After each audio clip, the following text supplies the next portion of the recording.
Welcome, everyone. This is a special edition here from On Track Wealth Management. We are going to be doing a hypothetical financial plan. Our two hypothetical clients are Rick and Jenna James, and it's going to be a fun session today. We look forward to doing this. We've got some special guests in the room, so please stick around for the whole thing. I think everybody's up for a lot of learnings.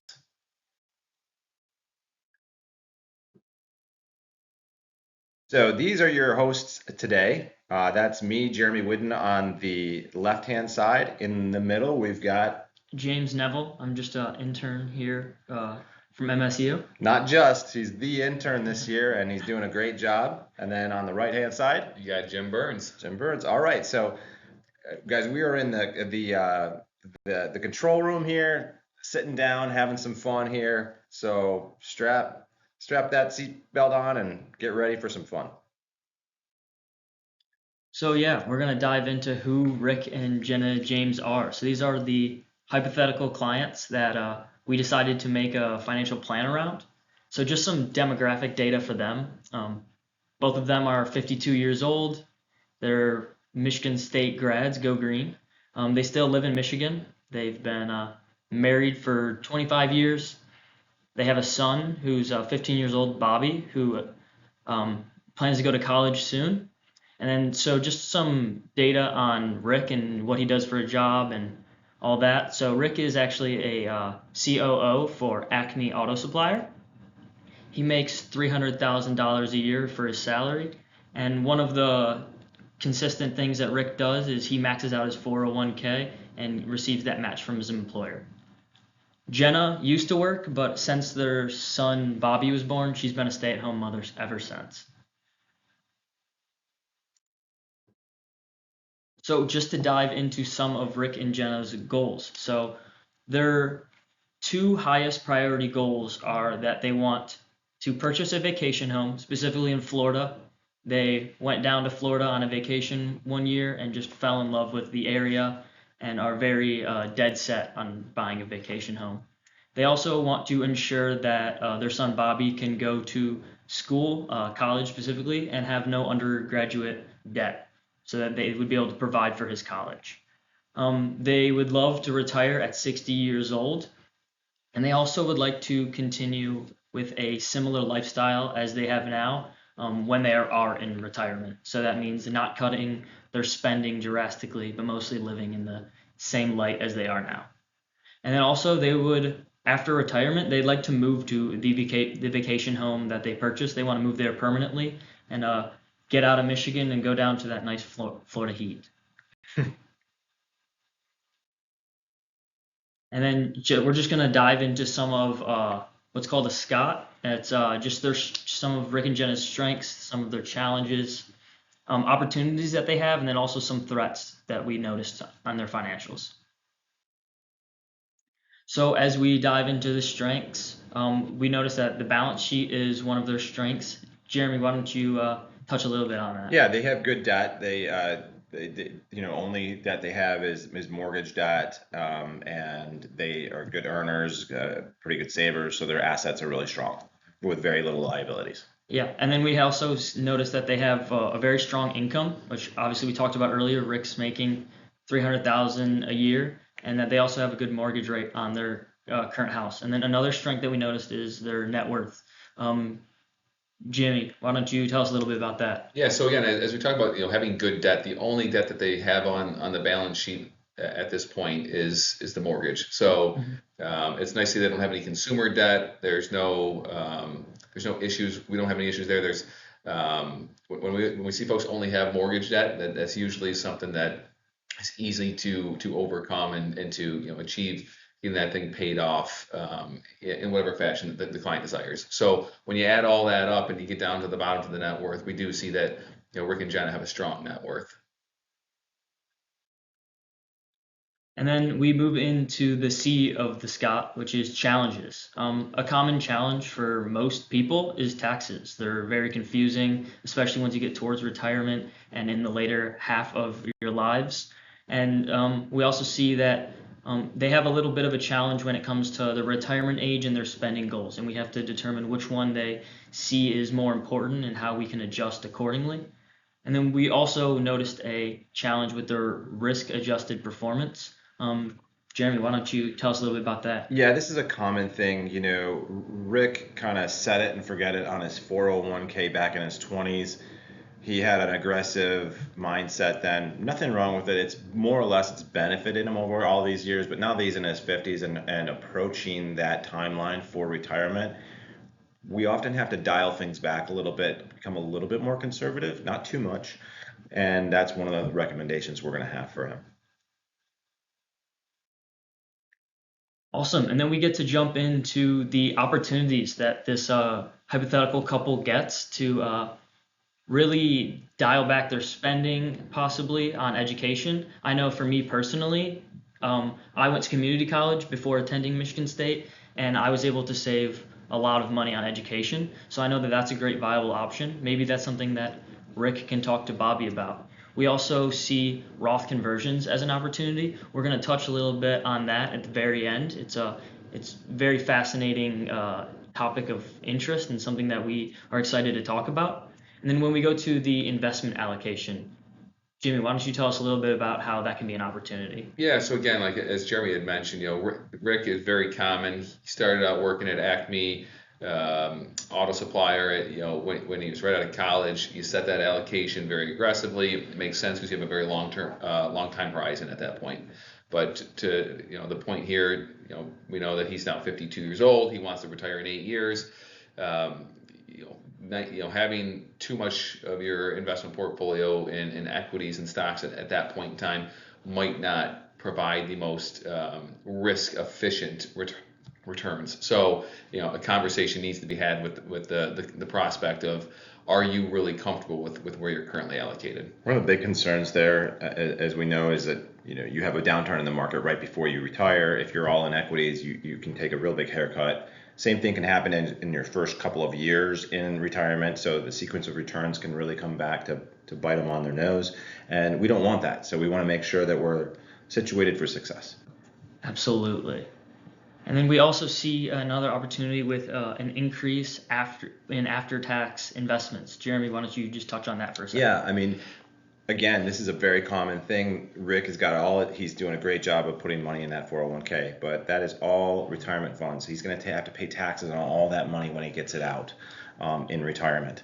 And one of the things he can do, he's making enough money that he can start putting more money away into an after-tax brokerage account. So he can invest it and get it working for him, but it's after tax, so he's got a lot more flexibility with how he uses it, and it's a really, really strong strategy that a lot of people don't have good balance in that.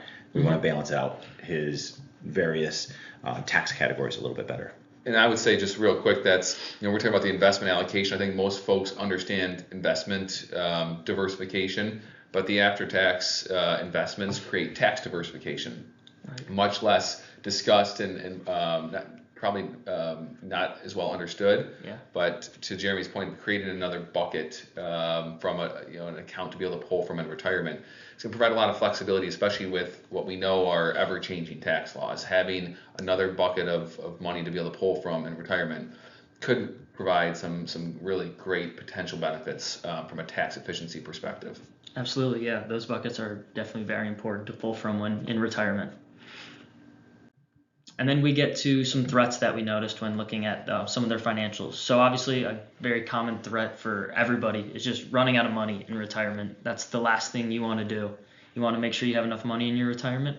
And then also just taxes in general are a threat. So Jeremy, why don't you touch on their taxes a little bit? Yeah, I think that just the common misnomer that's presented to a lot of people out there is my taxes are going to be lower in retirement than they are when I'm working.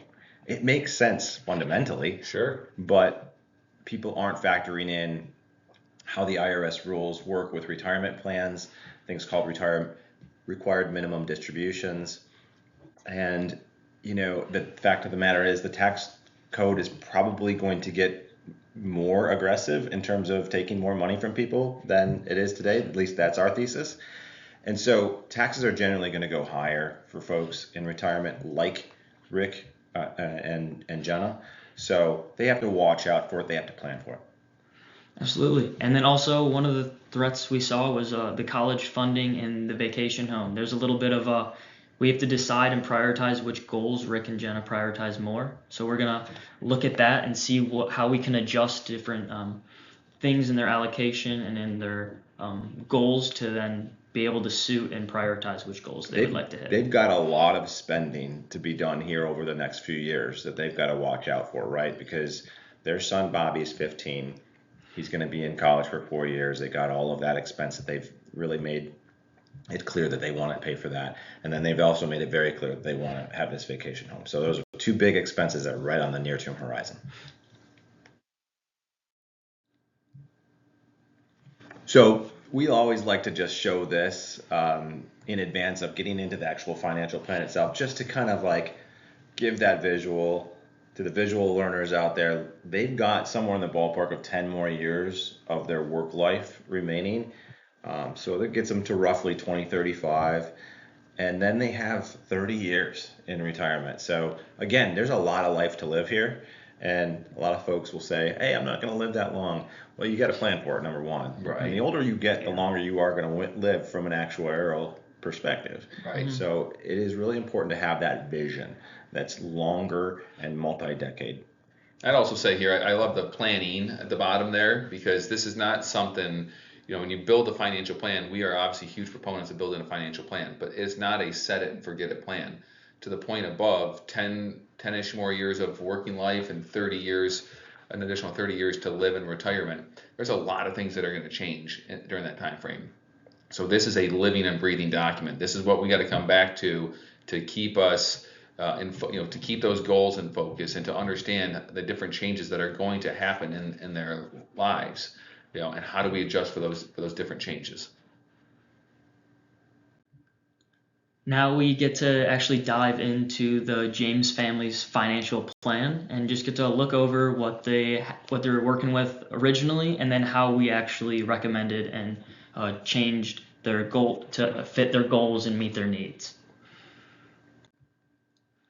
So first of all, we are going to start off with the balance sheet. Jimmy, why don't you just take us through this balance sheet and what we're looking at? Yeah, so I believe that the balance sheet is a great starting point for any financial plan. We mentioned before in the Scott analysis that this is a strength of theirs. So you can see in the top right there that you've got Bobby, who's 15, but when we look at Rick and Jenna's balance sheet, you can see Rick has nice account balances in his 401k, and even has some money into a Roth IRA at this point, which is great. They do have some money in a joint brokerage account. They also have $25,000 of cash in their current checking and savings. They have a little bit of money set aside for Bobby's education in the 529, which is great. And then you see, when you look at the mortgage, it's not a huge balance there relative to their income, but their net worth is just under $2 million. So again, we mentioned that the balance sheet and the net income or the net worth for them, it was a strength. So Rick and Jenna, as we stand here today at 52 years old, have a current net worth of just under $2 million. Yeah, and that's an absolutely great net worth. And so we actually get to look at some of the goals that they wanted to specifically set and how we can see that. So as we mentioned earlier, they would like to retire at 60 years old, and that's for both of them. And then in retirement, they want to keep the same monthly expenses they had before retirement, which we find here is $8,000 monthly. They want to try and keep that keep spending that amount of money post retirement. We also see the money that Jimmy just mentioned in Bobby's college fund is going to help pay for that annual amount that they are assuming is going to cost. The average amount for in-state 4-year college is around $28,000, $29,000, and so with that $30,000 that they have set aside, it's going to benefit them and help them to pay for that. And then also the vacation home is a very big goal for them and something they really want to look to. And when we see in the bottom right the primary home relocation, that's going to be when their goal from moving from Michigan to Florida.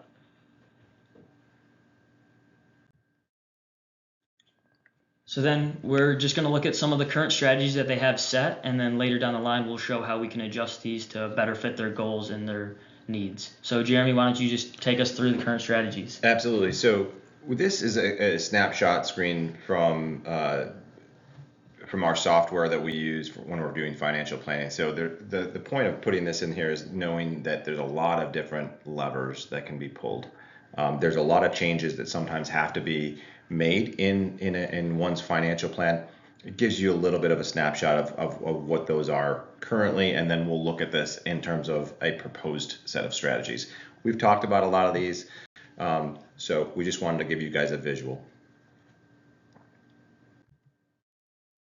Like mentioned earlier, Rick really just set it and forget it with his 401k account. And so this is actually how we noticed it was currently allocated. It's 90% in stocks and 10% in bonds, which is a very aggressive account and something that we would like to dial back as we move towards retirement and being safer and more conservative in our investments and how we see the future changing.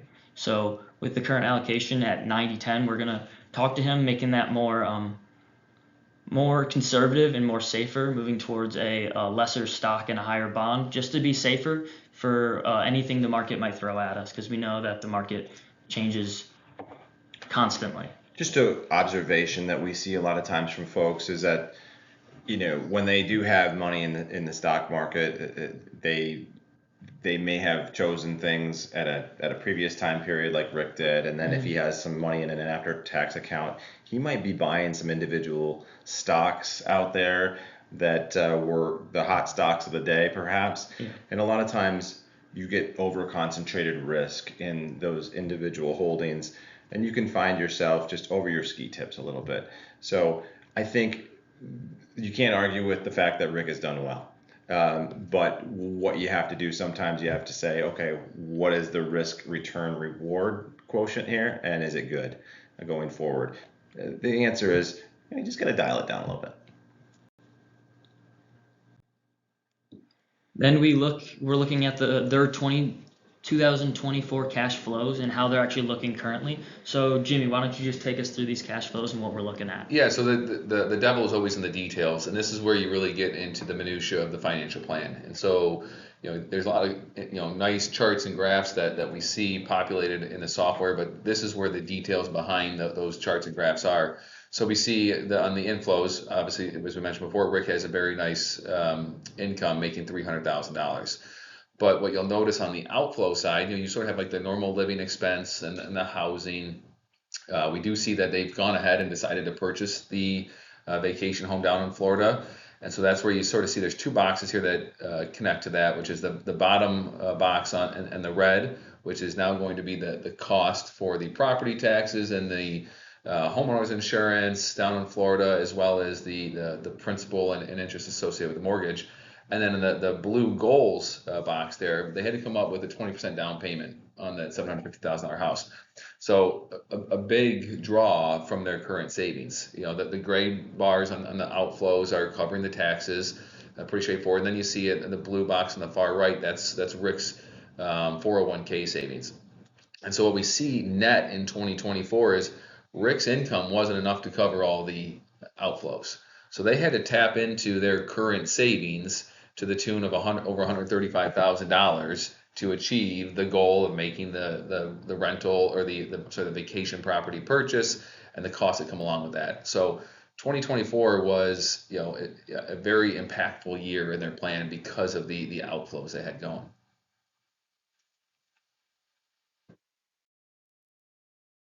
Thing we looked at was we ran a Monte Carlo, which is a statistical plan. Jeremy, why don't you just tell us a little bit about what that 57% is? Sure, these are really interesting. They look at 1,000 different scenarios, and in those 1,000 different scenarios that are very specific to the inputs that are there for Rick and Jenna, and then you apply 3 years in a row of the great financial crisis, see what that would do to their plan, or 2023 was a great year. What if we had three of those right in a row? Well, how does that affect their plan? And everything in between. We can, what if inflation goes wild? What if inflation doesn't go wild?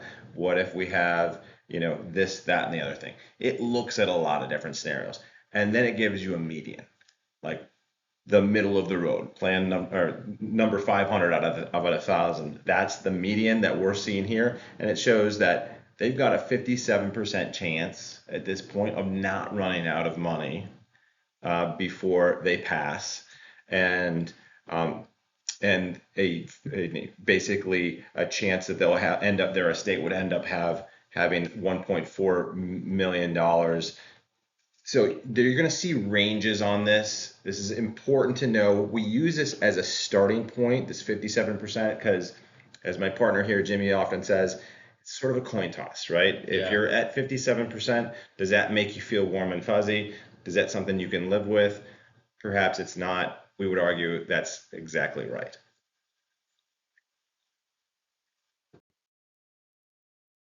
Yeah, that's perfect. I mean, I know I'm not comfortable with the coin toss when it comes to this kind of stuff. But when it comes to the proposed strategies that we have for them, we actually look at changing some certain things, changing some of their goals. One of our recommendations for Rick and Jenna was that maybe Rick works an extra 2 years to help fund that vacation property, because for a while he's going to be paying his current mortgage and the vacation property, which is going to be a lot. And then we look at his savings account. Actually, beforehand in the brokerage, they weren't saving any money. So we noticed that with his outflows, he has enough to be able to save an extra 1,000 per month, and so that can actually benefit them as it's invested and it's compounding and creating more money for them. So in a total, they can save $12,000 annually into that brokerage. That can help them fund things later down the line in retirement. Two of those levers that we're able to pull and see how that affects the plan.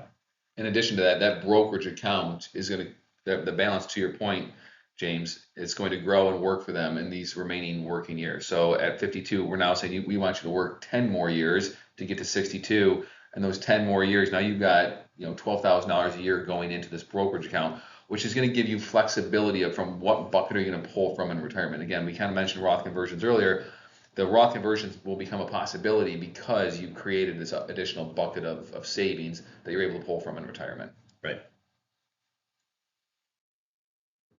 So now we're looking at how we would recommend that Rick allocates some of his accounts. So Jimmy, why don't you just take us through this? Yeah, so again, we mentioned, 90-10 was probably how Rick set this up at, when he first started working. And this isn't like a complete overhaul. This is a slight tweak, moving his allocation instead of 90% stocks down to 80% stocks. And if you think about where we're at from like a big macro picture, interest rates have risen substantially. In 2022, we had this big interest rate hiking cycle that now is making fixed income look a lot more attractive. And, you're now are able to see how you could get, a 5% yield from bonds that you weren't able to get for a long time. So now having a 20% allocation to the portfolio in bonds, you're able to drive, especially in retirement, a much more consistent and reliable stream of income from the portfolio instead of being so reliant on just the price appreciation of the stocks. Now, after some of our recommendations, we're looking at their 2025 cash flow. So these are going to be their cash flows from next year. Jeremy, why don't you just take us through this and explain why we have an increase in cash flows versus decreasing last year.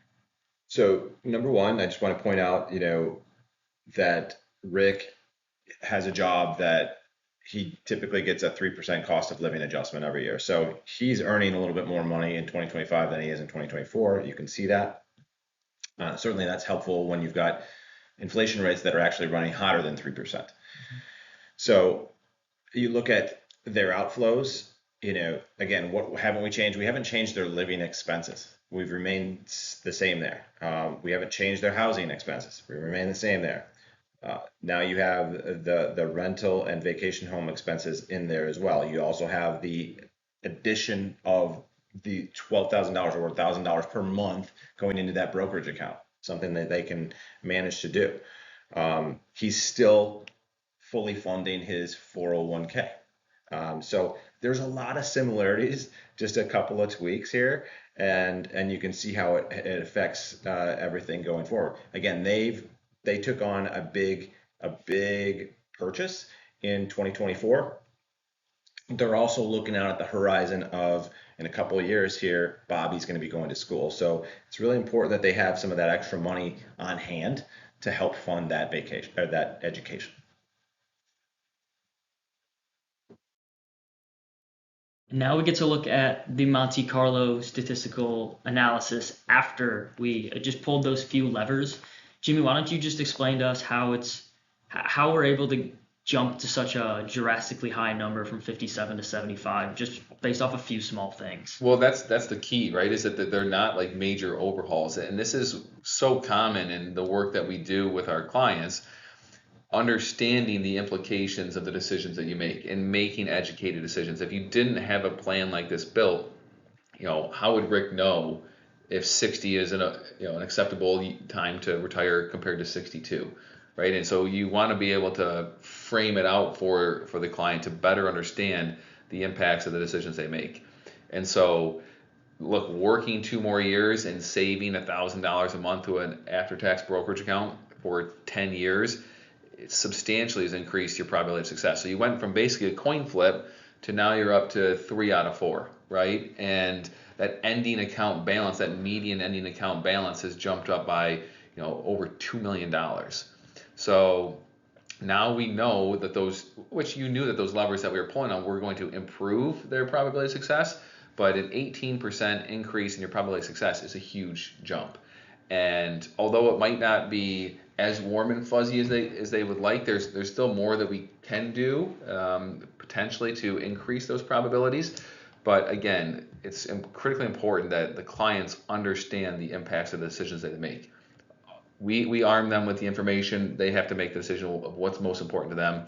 But if Rick does work 2 more years and they increase after-tax savings, we see a dramatic increase in the probability of success which is really just not running out of money before Rick and Jenna pass away at 90. In addition to that, now there's a lot more money left for Bobby. And then we actually get to look at the Monte Carlo distribution and how it actually changes. So on the far right, towards the end of their lives, these hypothetical lives, we see there's a large range between those two scenarios. And like Jeremy touched on earlier, those scenarios run through everything you can imagine, from a crazy financial crisis to the best market we've ever seen in the world. And that blue line going right through there, that's going to be the median that Jimmy touched on a little bit ago. And just that's the middle of the road and what basically the 500th scenario is going to look like. Yeah, it's interesting to see the range of outcomes for people, isn't it? And we get a lot of confidence in being statistically oriented. We know that financial planning's about numbers, but to Jimmy's point earlier, it's about behaviors too. Yeah.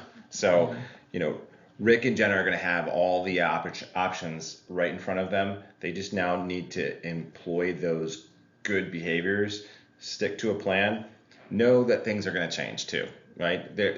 One of the things that's always going to change with people is that something's going to come up. Sometimes it's good, sometimes it's bad, but we always start the conversation when we meet with people again is what's changed since the last time we've talked. Right. And that's why the planning process is so huge. But when you're taking it as a snapshot in time, this is what we're seeing. You can get some pretty good confidence from this compared to where they were before.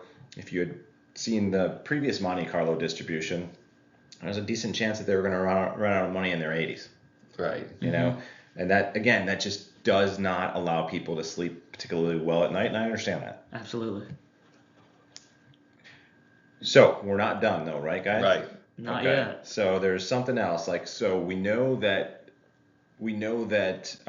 they are going to retire under this plan at 62. Yep. Okay, cool. Let's take a look at what that could mean for them. Yeah.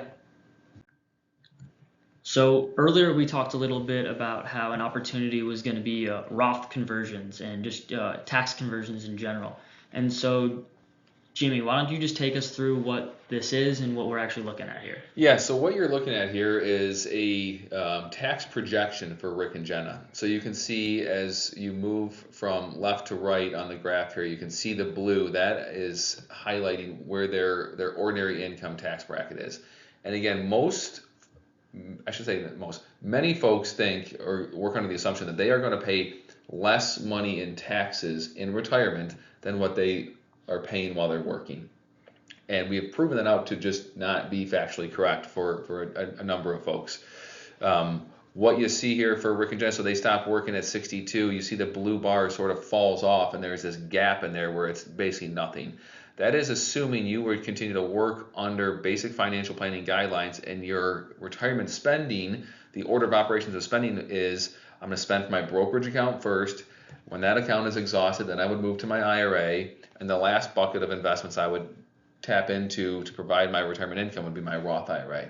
So when you're only spending from your brokerage account in those years where you see that the blue sort of falls off in the middle there, you're basically paying zero in tax, because you're only paying tax on dividends and interest and capital gains at that point, and it's very easy to manage that down to a very low level. The question is that appropriate? And what we see as you continue to work further along the x-axis as their age gets older, that blue line starts creeping up awfully high, and as a matter of fact, it ends up being higher in retirement than what it was when they were working. So the question we have to ask ourselves is there something we could do to pull some of that income from the future years where they're at a higher rate than what they are now, and could we excavate some of that tax liability and move it into where it's zero right now? Because similar to investment returns trying to be smoothed out by the moves from 90-10 to being down to 80-20 should produce a smoother set of returns. Similar with tax liability, we don't want taxes to go high and then go down to zero and then back up. You don't want to ride the market all the way up and all the way down in retirement. We want to create a smoothing of the tax rate, because we've been able to prove that there's a real opportunity for tax savings. So the question is, how do you do that? That's what these Roth conversions are. It's paying taxes. And again, the overarching goal here would be pay taxes when they're low and defer them when they're high. So how do we create the best overall net tax impact for them by assessing the different buckets they have and moving some of that income from that you see at the top of the tax bracket on the far right side, and maybe move it into where it's currently showing basically zero. And now what we see here is if we do those Roth conversions that we talked about, you can see that green area that we've filled in where it was zero. What we've done is we've converted some of Rick's pre-tax 401k into a Roth IRA when the tax rates were very low. So we filled up what is currently the 12% bracket. It will be the 15% bracket if tax laws sunset as they are currently projected to do. And what we see is, there's quite a bit of savings that we can find here for them. Now, we are doing an apples to apples comparison. This is assuming a taxable account spend first, then you're going from the IRA, and lastly pulling from the Roth IRA. But what we see is we're able to improve Rick and Jenna's ending account balance by over $2 million by moving those high tax years at the end of their plan and just filling up the 12 to 15% bracket in those early years in retirement, right? We know there's a certain set of factors, like they have to take Social Security at some point. They have to take these required minimum distributions. But there is still this gap between when those time frames hit and when Rick retires that gave us the opportunity to excavate some of the future tax liability into those early retirement years that proves to provide substantial benefit to them. James, I know when we were talking to you, it almost sounded too good to be true, and when you look at some of this stuff, and I think that's some of the reactions we often get from clients on this stuff. But it's really, really important to just understand that tax liability and think. We're now thinking decades in advance, right? Or at least a decade in advance. Mm-hmm. And this is an ongoing picture for this client where how can we take something that would have impacted them in their 70s and their 80s and actually pull it forward and actually fill some tax bucket right now, or when they're retired, and how does that improve their outlook? So this is not included in their plan, right? Right. So Right. this Correct. is sort of a bonus feature that people can really get after if you're mindful and strategic. Correct. And one of the benefits that's not shown on the screen here to also take into consideration is, you know, Rick and Jenna really love Bobby, their son. Yeah. And when you think about how much of this money that's being converted, how will that impact his inheritance? Well, the money that Bobby receives from the Roth IRA, when he takes that money out after mom and dad have passed, he doesn't have to pay tax on that Roth inheritance either. And so what we found was that over 60% of the ending account balance, when the conversions are done, Bobby will inherit income tax free. So not only does it improve Rick and Jenna's probabilities of success, improve their after tax ending account balance, but it also increases the efficiency of the transfer of assets down to the next generation. It's literally transferring generational wealth. Yeah. And it's something that you can, assuming that the tax laws remain the same, it's something that you could do again and again. And it's a beautiful thing when one couple works really hard and makes good choices, how they can pay that forward to the next generation, and hopefully they can learn from that and do the same thing for their kids. So that's really the end of our financial plan. I did want to ask while we're here at the tail end, James, what do you think? What do you think about financial planning and wealth management?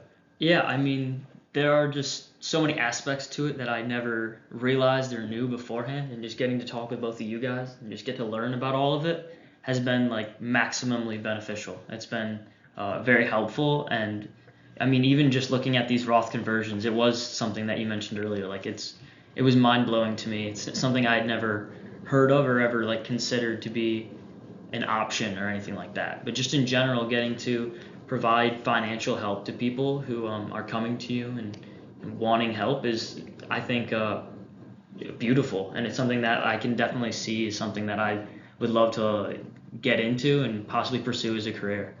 Well, that's one of the things when we first talked, you said you wanted to be in the business of helping people, right? Mm-hmm. And so I think that's been a consistent theme for you. And by you exploring this career path, I think that's exactly what you can do. I think you also have the aptitude and you're already ahead of the curve to be able to get into this business and be really highly successful. Thank So, you.